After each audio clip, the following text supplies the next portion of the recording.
ஈரோடு மாவட்டம் சித்தோடு பக்கத்துல இருக்கு தயிர்பாளையம். இங்க முட்புதர்கள் நிறைஞ்ச பகுதியில ஒரு குளத்துக்கு பக்கத்துல படுத்திருந்தாங்க 70 வயசான அங்காய் பாட்டி.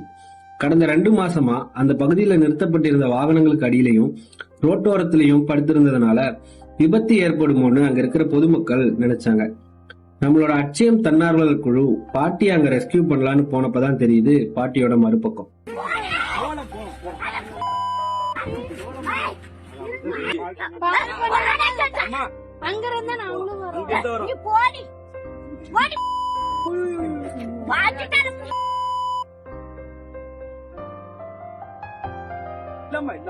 ஒண்ணு பண்ண மாட்டாங்க.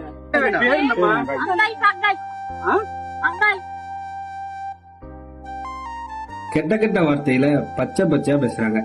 அடி விழுந்துருமோன்னு நினைச்சோம். நல்ல வேலை எங்க யாருக்கும் அடி எதுவும் விழல. கொஞ்சம் கூட கோஆபரேட் பண்ணவே இல்ல அங்காய் பாட்டி. இதுக்கு முன்னாடி பாட்டி கிட்ட சில பேர் குடிபோதையில சண்டைக்கு போனதுனால எல்லார்கிட்டயும் அப்படி நடந்துக்கிறதா அங்க இருக்கிற பொதுமக்கள் சொல்றாங்க. அப்புறம் என்ன, மெல்ல மெல்ல பாட்டிய சமாதானம் பண்ணி ரெஸ்கியூ பண்ணோம். இப்போ பாட்டி நம்மளுடைய சோலார்ல இருக்கக்கூடிய அட்சயம் ஹோம்ல ஹாப்பியா இருக்காங்க.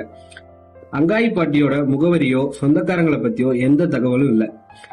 நீங்க ஒரு ஷேர் செய்யறதால பாட்டி வீட்டுக்கு போறதுக்கு அதிகமான வாய்ப்பு இருக்கு.